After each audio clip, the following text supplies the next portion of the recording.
The waterfall behind Dr. Kieran Wade's research station had become his refuge, a place where guilt dissolved, if only temporarily, into the mist.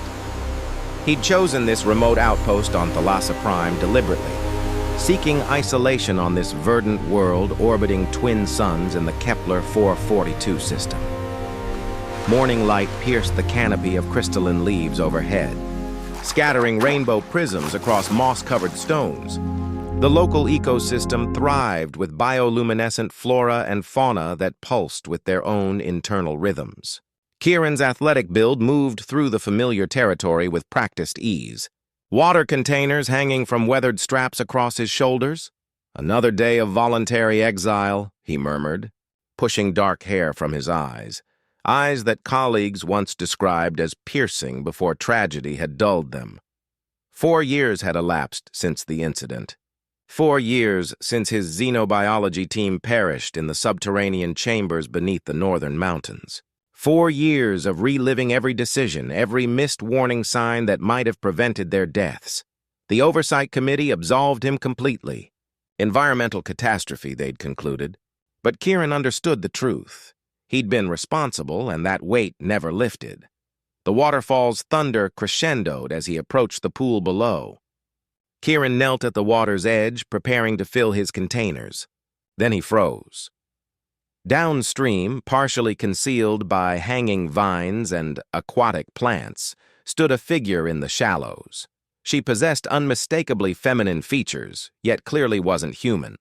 Her skin shimmered with an opalescent quality, pearl white with subtle iridescent undertones that shifted between lavender and turquoise. Cascading hair the color of starlight flowed past her shoulders, seeming to generate its own soft luminescence. She wore form-fitting attire of woven light fiber that appeared both practical and elegant. Kieran's scientific training warred with propriety. He should announce himself, withdraw, do anything except remain transfixed. Yet he couldn't move. She turned, and their gazes locked. Her eyes were extraordinary, large and expressive, colored like deep amber with flecks of gold that caught the light. Intelligence radiated from those eyes, transcending any species barrier, time suspended as they regarded each other. "Forgive my intrusion," Kieran finally managed, his voice barely audible over the waterfall. The being startled, instinctively raising her arms defensively. Her expression transformed from surprise to cautious assessment. "I am called Nyxara," she responded in flawless standard, her voice possessing an ethereal quality, like wind chimes in a gentle breeze. "Your presence here was unexpected." Kieran rose slowly, movements deliberate and non-threatening. "This area is uninhabited except for me. I've been stationed here 4 years. I'm Dr. Kieran Wade." Nyxara tilted her head, studying him with those captivating eyes. "Solitary existence, Dr. Wade, by choice?" He nodded, suddenly aware of how exposed she must feel. "I should leave." "I didn't intend to disturb you." "Wait," she called, something urgent in her tone making him pause. "I require assistance. Perhaps you can provide it." Kieran turned back cautiously. "What do you need?" Nyxara moved toward the bank, water streaming from her form. Up close, Kieran noticed geometric patterns etched into her skin. Not tattoos, but natural markings that seemed to pulse faintly with bioluminescence. An artifact of great antiquity. "It lies hidden in structures not distant from here. I must retrieve it before others arrive." The word structures sent ice through Kieran's veins. The chambers. The place where his team had died. The underground complex in the northern mountains? Nyxara's eyes widened fractionally. "You possess knowledge of it?" "I know it intimately," Kieran replied, his voice tightening. "And I know what happens to people who enter unprepared. That place has claimed enough lives." She stepped onto solid ground, her natural grace evident despite the alien environment. "You have experienced loss there. I sense your pain.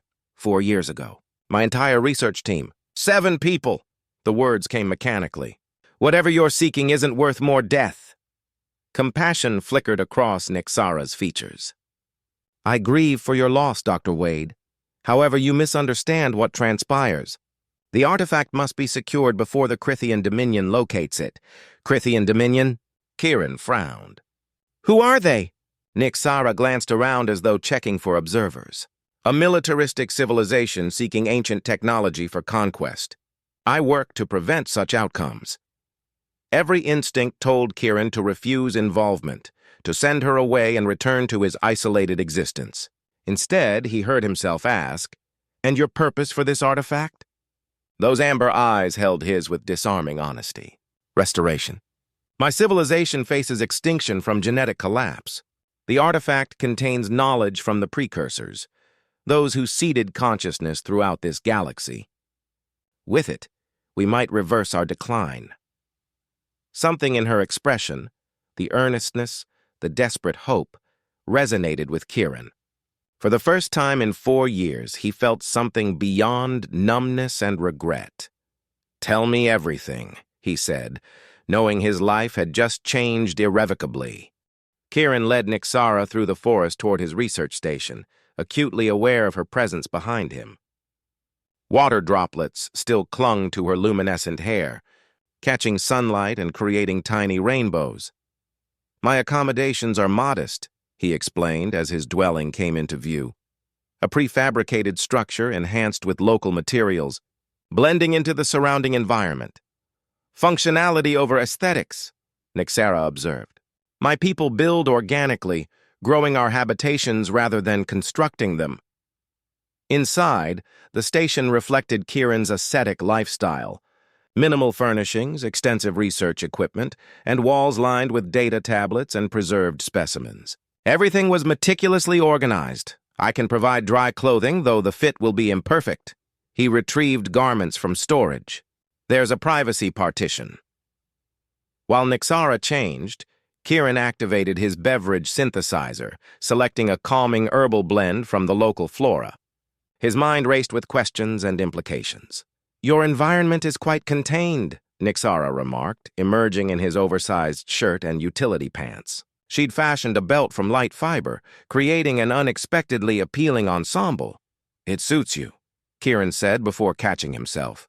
He cleared his throat. "Beverage?"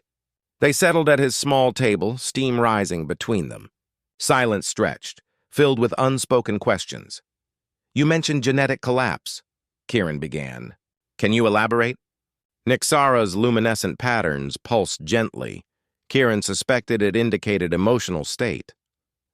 "My species, the Etherians, have declined for 12 generations. Our genetic diversity has narrowed catastrophically. Without intervention, we face extinction within 3 more generations. And this precursor artifact? The Genesis Codex. It contains fundamental understanding of biological architecture, how life was designed and propagated across compatible worlds. With it, we could reconstruct our genetic foundation." Kieran leaned forward. 4 years ago, my team was conducting standard xenoarchaeological surveys. We discovered anomalous energy signatures in the underground complex. The patterns we recorded? He paused, gesturing toward Nyxara's markings. "They resembled your biological features." Her eyes widened. "You recognized Etherian bioscript?" "Not as language, as recurring patterns." Then disaster struck. The complex suffered catastrophic structural failure. I survived only because I was conducting surface analysis while my team worked below. "That was no accident," Nyxara said quietly. Her hand moved across the table, settling gently on his. The touch sent unexpected warmth through his arm. Not entirely physical, something more fundamental. "The Krythians have systematically eliminated researchers approaching understanding of precursor sites." The implication hit Kieran with force. "You're claiming my team was murdered?" "I believe so, yes." Her fingers tightened on his hand. "I am truly sorry, Dr. Wade." Kieran stared at their joined hands, his tanned and scarred, hers iridescent and elegant. Something long dormant stirred within him. "Which is why I need your expertise," Nyxara continued. "You've survived these structures. You possess 4 years of local knowledge. You understand this terrain better than anyone. And if I help you secure this codex?" Kieran asked, not withdrawing his hand. "What happens then?" "I return to Etherios. We implement the restoration protocols. We survive." Her eyes held his. And the Krythians are denied a weapon capable of enslaving entire species. Kieran recognized manipulation tactics, yet found himself believing her sincerity. There's something else you should know. He crossed to a secured container, entering his biometric code.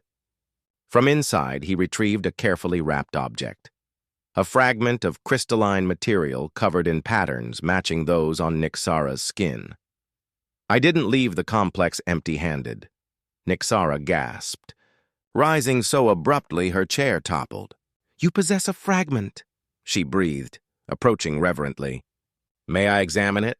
At Kieran's nod, she accepted the piece with trembling hands. As her fingers contacted the surface, the patterns illuminated, responding to her presence. It recognizes my biology, she whispered wonderingly. This is genuinely part of the Genesis Codex.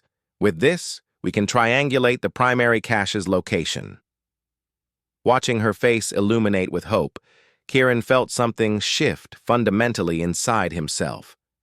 Her luminescent eyes, the graceful curve of her neck, the way starlight hair framed her features, all called to something primal within him. I'll assist you, he heard himself declare. But we must proceed carefully. If these Krythians are as dangerous as you claim... A distant explosion interrupted him, reverberating through the station. Native avians erupted from the canopy, their calls filling the air with alarm. Kieran moved to the viewport, Nyxara close behind. Beyond the northern ridge where the complex lay, black smoke rose against the clear sky. They've arrived, Nyxara whispered, her shoulder pressing against his. The Krythians have found us. Kieran felt her slight tremor and instinctively placed his arm around her shoulders. She leaned into him, fitting against his side in a way that felt unexpectedly natural despite their differences. Then we move immediately, he said, already mentally cataloging necessary supplies and weapons. I know these forests better than any invader could. As they prepared for the journey ahead, Kieran noticed how Nyxara's gaze lingered on him, mirroring his own growing attraction. Despite the danger, despite their different origins, something undeniable was building between them, something that, like the artifact they sought, held both tremendous promise and profound risk. We need to move now. Kieran's voice remained steady despite adrenaline flooding his system. He grabbed a field pack from storage, filling it with essentials: water purification tablets, compressed rations, medical supplies, and survival tools. Nyxara observed with focused attention. The Krythians possess advanced scanning technology. They can detect power signatures and electronic emissions. Then we go primitive. Kieran retrieved a blade from his weapons locker, a monomolecular edge knife in a reinforced sheath. He secured it to his leg, then pulled a plasma sidearm from the safe. Except for this. We might need it. He tossed Nyxara a pair of reinforced boots. These will be oversized but better than barefoot in hostile terrain.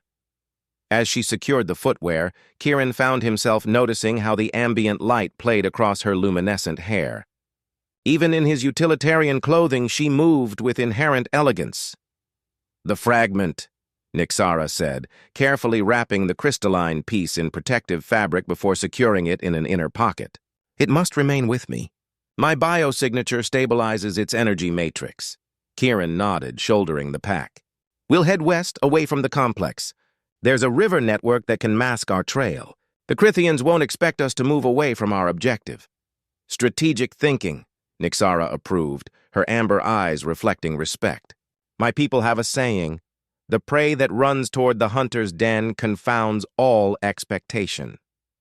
On Earth, we say hide in plain sight, Kieran replied with a slight smile. But sometimes the indirect route is survival. They slipped through the rear exit, staying low as they entered the dense undergrowth. Kieran led with quiet confidence born from years navigating this terrain. Nyxara followed closely, her natural agility compensating for unfamiliarity with the environment. The distant whine of engines grew louder, Krythian patrol craft sweeping the area. Kieran signaled for stillness as a shadow passed overhead, sensors probing the canopy below. Standard search grid, he whispered once the craft had passed. Military protocol. We need to keep moving. They pressed deeper into the forest, the vegetation growing increasingly exotic as they ventured into regions Kieran rarely explored. Massive fronds unfurled overhead, their bioluminescent edges creating a natural canopy that helped shield them from aerial detection. "Your knowledge of this world is impressive," Nyxara commented as they paused at a small stream to refill water containers. "Most humans I've encountered prefer artificial environments." "I've always felt more comfortable in wild places," Kieran replied, testing the water's purity with a handheld analyzer. "Even on Earth, I spent more time in wilderness than cities. It's where I think most clearly." "That is unusual for your species, is it not?" Kieran chuckled softly. "Maybe, but humans are adaptable. It's our defining trait. We can thrive anywhere from Arctic tundra to desert wastes, from ocean depths to orbital habitats. Such adaptability is valuable," Nyxara said, her eyes lingering on the way his shirt stretched across his shoulders as he leaned over the stream. Kieran felt her gaze and turned, catching her watching him. For a moment, neither spoke, the air between them charged with something beyond their immediate danger. "We should keep moving," he said finally, his voice rougher than intended. As the day progressed, the terrain grew more challenging. Kieran helped Nyxara navigate difficult passages, his hand finding hers as they climbed over fallen trees or descended steep embankments. Each touch lingered slightly longer than necessary. Each glance held a moment more than required. By late afternoon, they'd put considerable distance between themselves and the station. The sounds of pursuit had faded, but Kieran remained vigilant, frequently checking their back trail. "There's a geological formation ahead," he said, pointing through the trees. "Natural cave system. Good shelter. Defensible position." The cave entrance was concealed behind a curtain of hanging vines, the interior surprisingly dry and spacious. Kieran set down his pack and began gathering materials for a smokeless fire. "Your survival expertise is exceptional," Nyxara observed, assisting him in arranging stones. "On Ethrios, such knowledge is transmitted generationally from earliest childhood." "My father taught me," Kieran said, the memory bringing a faint smile. "He believed every person should be able to survive with only their mind and basic tools." "A wise philosophy," Nyxara replied. "My culture holds similar values. True understanding emerges only through direct engagement with the natural world." As the small fire cast dancing shadows across the cave walls, they shared a simple meal of rations supplemented with edible plants Kieran had gathered during their trek. Conversation flowed easily, spanning everything from planetary ecosystems to cultural approaches to music and art. "Your species' relationship with rhythm mirrors our own," Nyxara said, demonstrating a complex hand pattern that accompanied traditional Ethrian songs, though our tonal scales have 17 intervals compared to your 12. Kieran watched her hands move in the firelight, mesmerized by the graceful gestures. When she finished, he found himself reaching out, his fingers interlacing with hers. "I never anticipated finding someone like you," he said quietly. "Especially not in my waterfall pool." Nyxara's opalescent skin seemed to glow warmer in the firelight, her natural patterns pulsing subtly as her heart rate increased. "Among my people, we believe the cosmos brings together those meant to connect across vast distances." "Do you believe that?" Kieran asked, his thumb tracing gentle patterns on her palm. "I never did before," she whispered, leaning closer. "But now I question my skepticism. Their first kiss was tentative, an exploration of the unknown. Her lips were softer than he'd expected, slightly cooler than a human's, with a subtle taste reminiscent of honeysuckle. When they parted, Kieran saw his own wonder reflected in her amber eyes. "I've never—" she began. "With a human?" he asked. "With anyone who made me feel this way," she finished, her hand rising to trace the contours of his face as if memorizing him through touch. Outside, the alien forest grew quiet as night descended, bioluminescent fungi beginning their evening illumination. Inside the cave, two beings from different worlds discovered connection that transcended the boundaries of species and space. In the soft light of the dying fire, They explored each other with tender curiosity and growing passion, their differences becoming sources of fascination rather than barriers. And for the first time in 4 years, Kieran felt genuinely alive, the weight of his past temporarily lifted by the promise of something unexpected and profound. Kieran woke to soft dawn light filtering through the cave entrance. For a moment he remained still, savoring the unfamiliar sensation of Nyxara's head resting against his chest, her starlight hair spilling across his skin like liquid silver. Her breathing was slower than a human's, each exhalation carrying a faint scent of night-blooming jasmine. The previous night had been extraordinary.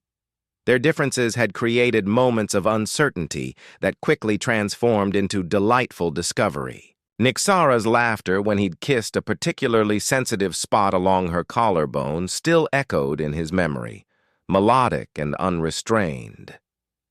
"Your thoughts are quite loud," she murmured against his skin, amber eyes opening to meet his.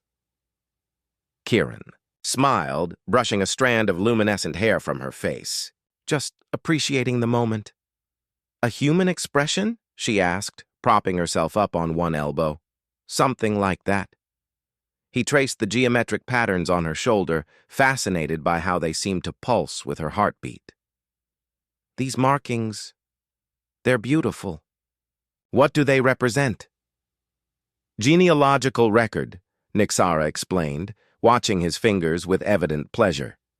"Each pattern represents ancestral connections. They grow more intricate as we age and experience life. So they're like a living chronicle." "Yes, though far more intimate than your written histories." She traced a scar on his shoulder. "Your scars serve a similar function, do they not? Each tells a story of your life." Kieran was about to respond when brilliant amber light suddenly flooded the cave. They both sat up, instantly alert.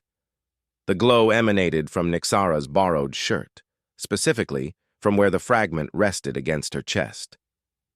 "The fragment," she whispered, carefully extracting the wrapped crystalline piece. As she unveiled it, the material pulsed with increasing intensity, the geometric patterns shifting and rearranging themselves. "It's never done this before," Kieran said, watching in fascination. Nyxara's expression combined wonder and concentration. "It's responding to both of us. To me, and to you." Her fingers danced across the surface, tracing patterns that seemed to respond to her touch. "The intimacy we shared has altered its energy signature. Our combined life forces have activated dormant programming." The fragment suddenly projected a 3-dimensional holographic map into the air between them, a detailed topographical representation of the surrounding terrain. A pulsing red indicator marked their current location, while a steady blue glow highlighted a point several kilometers away. "That's not the underground complex," Kieran said, studying the projection intently. "It's approximately 8 kilometers southwest, underground, from the depth readings." "The complete Genesis Codex isn't in the complex as I believed," Nyxara said, excitement evident in her voice. "This is revealing its true location." She looked up at Kieran, eyes wide. "The complex must have been merely a waypoint or deliberate misdirection to protect the actual site." Kieran frowned, mentally calculating. That positions it directly beneath the current center of Krythian activity. They must have realized something. "Not necessarily." Nyxara manipulated the projection, zooming in on the blue marker. "The Krythians remain concentrated at the complex.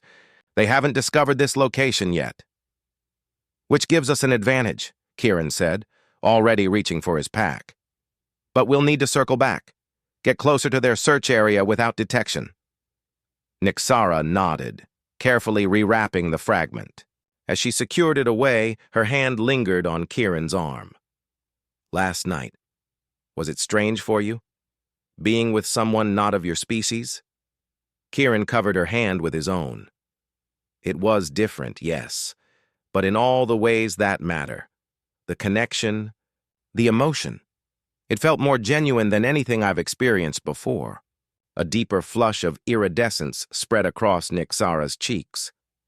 Among my people, physical union is viewed as an energy exchange, a blending of life forces. It is considered profoundly significant. It's significant for humans too, Kieran said, drawing her closer. At least it is for me. Their kiss was briefer than those shared the previous night, but charged with deeper understanding. When they parted, Nyxara's expression had grown serious. "There's something else you should understand," she said. "The fragment's activation suggests the complete Genesis Codex possesses more power than I initially believed. In the wrong hands, it could do far more than provide genetic restoration for my people." "What exactly are we dealing with?" Kieran asked, his tactical mind already assessing implications. "The Genesis Codex doesn't merely heal, it can rewrite genetic code entirely. The Krythians would weaponize it, creating biological weapons or forcing evolutionary changes on conquered populations." Kieran gave a low whistle. No wonder they're committing resources to finding it. They packed efficiently, erasing all evidence of their presence. Outside, the forest was awakening with morning sounds. Alien birds trilling complex melodies, insect analogues buzzing among fluorescent flowers that had opened with the dawn. "We'll need extreme caution," Kieran said as they set out, following a game trail that would take them on a circuitous route toward their destination. "The Krythians will have expanded their search pattern by now." "My people have a saying," Nyxara offered, matching his stride with surprising ease despite the oversized boots. "The hunter who walks only one path never catches prey that knows many." Kieran grinned. "On Earth, we'd say think outside the box. Not quite as poetic." "Your human expressions are charmingly direct," she replied, a teasing lilt in her voice. "Like your approach to physical intimacy." "Too direct?" he asked, helping her over a fallen log, his hands lingering at her waist. "Refreshingly so," she assured him. "My species tends toward elaborate courtship protocols that can span months. Your efficiency was most welcome." Kieran laughed, the sound startling a flock of small iridescent creatures from nearby vegetation. "I've never had my lovemaking described as efficient before." "Is that not complimentary among humans?" Nyxara asked, genuine confusion crossing her features. "Let's just say it's not typically what a man hopes to hear," Kieran explained, still chuckling. Nyxara's expression shifted to mischievous understanding. "Ah, I comprehend. Perhaps I should instead mention your impressive stamina and creative approach to interspecies anatomy." Now it was Kieran's turn to flush. "That would work better." Their playful banter continued as they navigated increasingly difficult terrain. By midday, they'd crossed a ridge offering a distant view of the complex and the Krythian activity surrounding it. At least 15 patrol craft circled the area, with larger transport vessels grounded in a clearing that hadn't existed during Kieran's tenure nearby. Armed soldiers in sleek black armor moved in organized patterns, their helmets featuring distinctive crimson visors that gleamed in the sunlight. "Standard search formation," Kieran observed, passing his field glasses to Nyxara. "They're thorough. I'll grant them that." "The commander will be in the central vessel," Nyxara said, studying the scene. "Probably Commander Vex. He's been hunting Precursor artifacts for decades." "You've encountered him before?"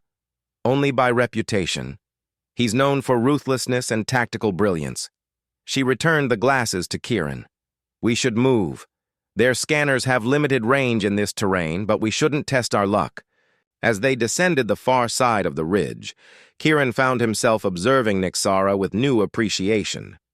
The way she moved through the forest, inherent grace combined with warrior's awareness, stirred something in him beyond physical attraction.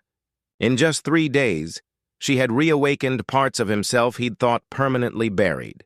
His sense of purpose, his capacity for connection, his willingness to risk everything for something meaningful. And as they continued their journey toward the hidden location of the Genesis Codex, Kieran realized that for the first time in 4 years, he was no longer running from his past. Instead, he was running toward a future, one that, against all probability, might include the luminescent woman who had appeared like a vision in his waterfall pool just days before.